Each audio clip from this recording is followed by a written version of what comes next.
for me that say na megidi se ho ye me mo official pa enkafo baka sa afi ne ya ne ba ne na wo ninga mo fia mo lebi ne na novinye nya blo me dogbanam krobofo so de me kususua krobo me do ameka kirem o chapi nkomo o chapi blow na pay back to back me transaction hu me ache ayedi be se wo yira kakra na oba wa be shock world sana ya papa John Dramani mama wako na wasamba be shock world no na Americans papa nyame hira I me so excited say nyame ama akwanya na wa be transe awrade mo ye kuduro hum o 4 years a wo be die awrade empejaw ma nko wanim na ma ye nyuma pa esin o 4 years a wo be die no papa wa ye bi dada edim so betimi aye onyuma pa a wo na onsam ya ka bi awrade mo na timi di so na awrade ma nko wanim nyame kan se osuru musuru nyansa enhyawma nimde awrade Yankopon de dum Solomon odi bi dum chapter mane kokodin kunim no wakokon akodin kunemu bo hye bia wo hye onyame no diso na awurade beboa wo emuhamamu aife yenje Ghana de ubesi o man Ghana nyame de wabasaf besisi be ni yi betrentene awurade nka hono yo kase mame chi ame papa anamre tajehu akabo de 10 mame chi papa ameyaw Church of Pentecost Prophet papa me chiaw one me mame nyina nyame nhira ne bambo nka mo me mama fishiapa afi my vice your vice president ana your vice your papa your mama Professor Nana Opoku Ajima. You see a mother this here the whole year we oba and share the spiritual enclave no oba nye bema bofwa nyame yi ni so mehwenti your papa jo mama why had ye say de ma eba enclave nim say nyame mfa the timeline no unim se ma na ye adwuma this season nti odi maame aka ho nti agya ene ena mbotime kita Ghana mama ya papa mama o prayer na uhie nfunso akoye maame na Professor Ajimai aho na fa Ghana koma no omman nufu no ombone chiboko na omane na yenim se mama mbotime aye awrade nsham no ene kese na enenom mi ache sene tie no menta irade me da for gospel preaching ministry no onyame sizu ya mabasa kase ne nka ho awrade ma osrumusro eyo kase ene onyam kase me ka ho wate ne nipa mpene so ne nipa mpese obeyi no afi me so beyi ne ya watu poama no se odidi ne watafre sakase nyame hira osori tia wa enya adwuma na mu ne ya waboa no sabi ne ya waboa no to aduane ma na ti so de tiawa eye ka no de wo obetua ka wo honhom ahokire emfiri ne so na wanya kwampo no akwanim obehia no nyame de wakọ wanim ade me ma ne nyawo ya se wabo bi no so de tiawo awurade be ya okase na wa shouting media ne odifo akose antwi back to back me pa cho TV me da for your gospel preaching ministry no 2025 ye ni abrese kodo me pa cho eye 30th of this month me pa cho watch night 31st of this month a full watch night ye be ginam ye be born back to back and ye start yafe no na fi eye benade ye twam ne na watching what I say eye ne na watching na me pacho empaibo e hyase enti mpabo fo amoba nyina ba gospel preaching mpabo nyina me pacho mon sore wa ken na watching me ma bonfu papa me wo ho na masache adwuma se etwasa me home kakra na me ba timasre otwedi Nyankopon so omo am na me home kakra na fe mba na yespake ka na nyina kwam na mate ade bi me hu ade bi na na pai sabi medi yaw kakra sabi medi yaw kakra na man hyeme ho so a me kasa ma na tia me kasa ma atia nti me kasa nyansa mu na ye de nyansa ye twuma papa bi ye friend Prophet Mensa wababa kese Sarkodie a kese ni generation aya de bi na me pacho mayentie Prophet Sarkodie ade a we se wa ya ade a na me pacho mo fa video bi nko tag no amanenti asema me kanase amani hu wo de me hwemra asa mentu abekasa so ye hwemra Sarkodie no ono no ne mba ani na busuafo ebedi gari saa mama no se nkrofo okomba bedi wo ma chansa ono na misra okomama no ono ne ma enti aduane a edi si gyaso a ye no e be anipedi no Sarkodie firi saa bre weyi kono so wa ma me pachaw ampa mahama chawa ampa ganafo nyina chawa sana na bra bobai bedasi before me kasa no me pachaw mayen ko Proverbs chapter 4 verse 1 to 5. Let's listen very careful.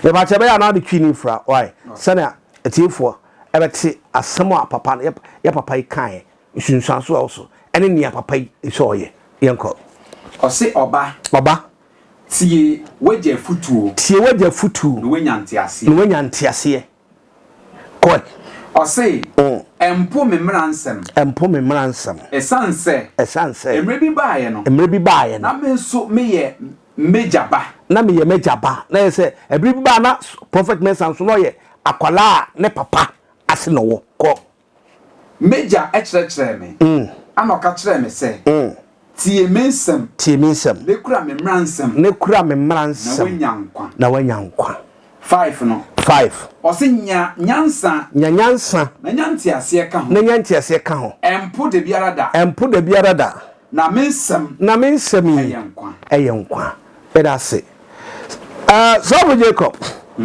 na papa yi a ye hwe the video yi akese Sarkodie abetwete say back to Gary Sokis anti obia la machi Sarkodie ama sofu yako soja e de ye hwe video say ode roba sija so na ehuru what man me as a prophet me can praise papa ni odum bia adum ni so oni hwe Jota ya no mukura aka peace papa ni bi Jota ya no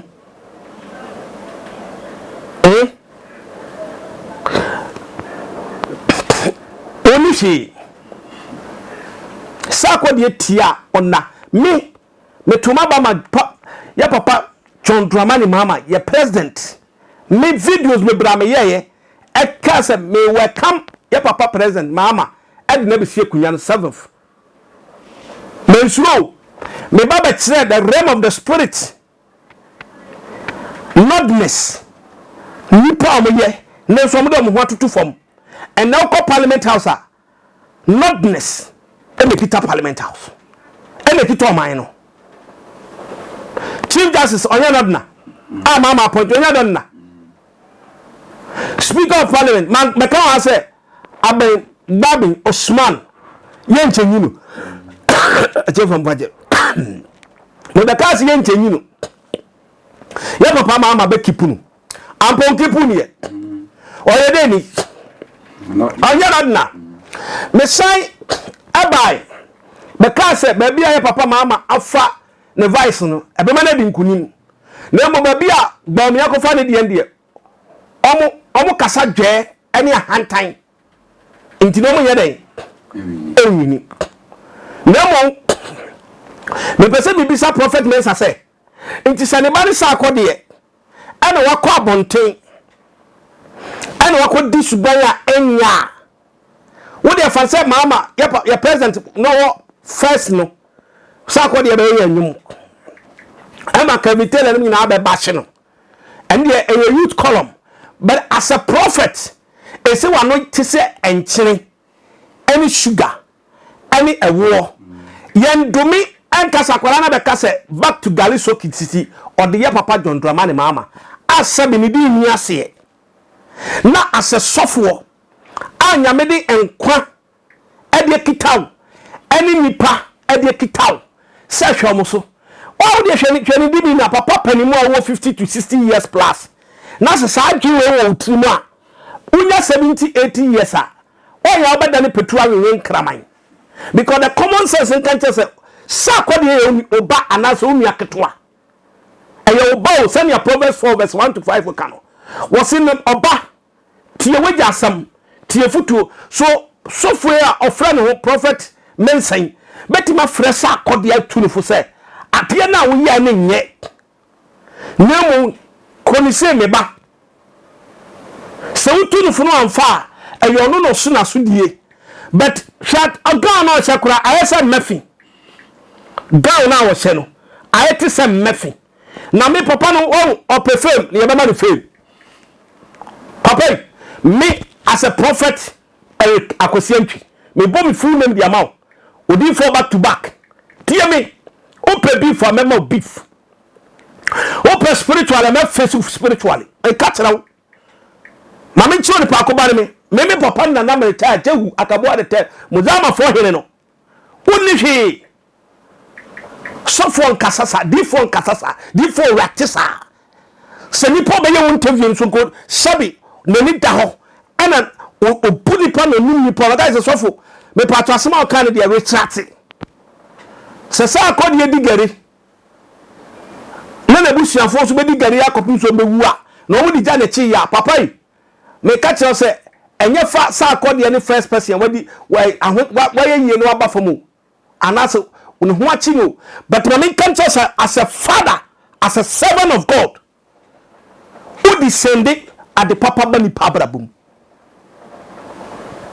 there is a video interview Shurabia a tell for mo Shurabia odina a interview obi aja ya chi o because you pushing se kase Sarkodie kase anka kase oya abofra wan kase yi na mu ma ne mfa nche no na wa pene na ma na wa fere no Sarkodie omura futuo Sarkodie omura futuo na mu as a software o ba be kase di nso se ma me nche scientist wo di amo e se wo ba na posa e peja e scientist wo di nso wenya wa bi na nso na di sija so roba na ya wo se China for kra de yi fish e de roba nso e science enti wo tam nso di sija so a wo nya hwe o meye papa wo meye wo ni hwe aya mu adi fo ni mase enti adom na wo se nyame de ama wo no se no se fa baye se tese Ghana fo na pe mi so na me yiri bi se pasem bi se hada na Ghana fo ni pa hwe ase ye ni gie Ghana ha nyama mienu obi ni obi akoda ye hu ani eni age obi akoto ade no abofom no aboka ye hu ani eni age ye peni paseye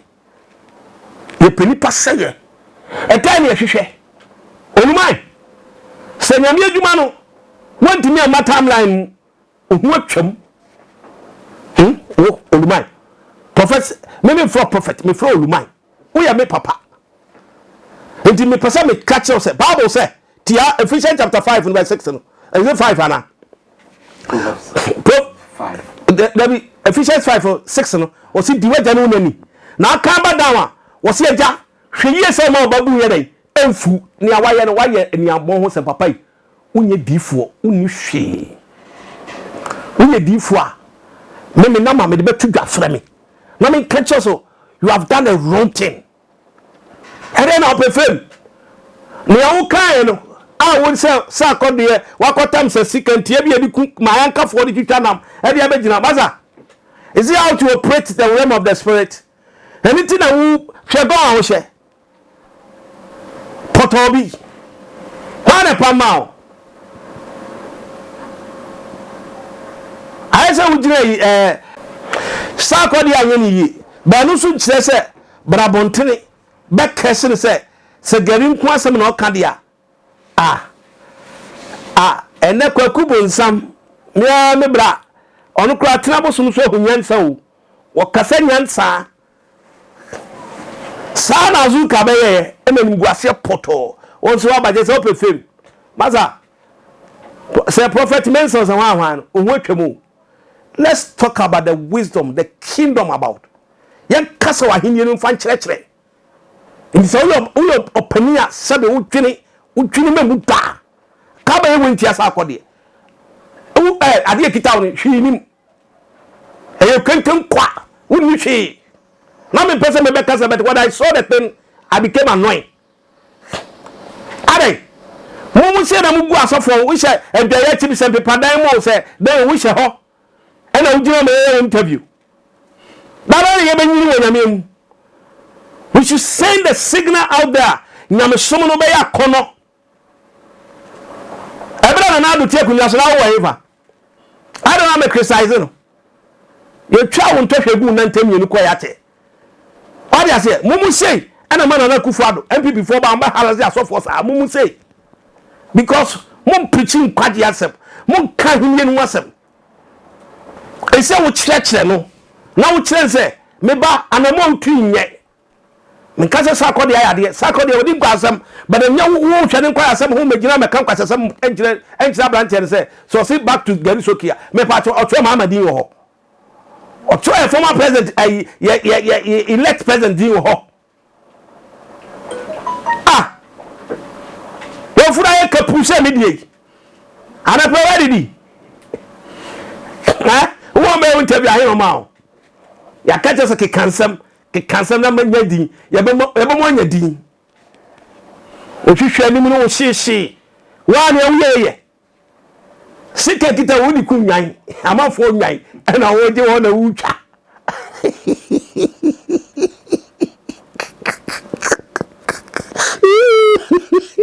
over gods. Over God to Yamisha. O say a serious year. So for 1 yard. 1 yard you. Jacob for 6 in the count. So for 1 yard. O say canon Bible say canon now we are akwadama waja. It is Sarkodie fan say onu say akwadama. And then a church a coin, but then say, Musia Babu, Munyas search research ni. Say, who papa the Kitawa? I don't think so. Who make it out in your papa? And whom fin a tomb, prophet, whom fin we a tomb. From I say, Empu atenatene. Empu atenatene. Sarkodie nyobia. Onu apro atenatene so. Papa wa atenatene ode koma Sarkodie ni. And you are failure. You are failure. Bible say ko hodi fo wi a.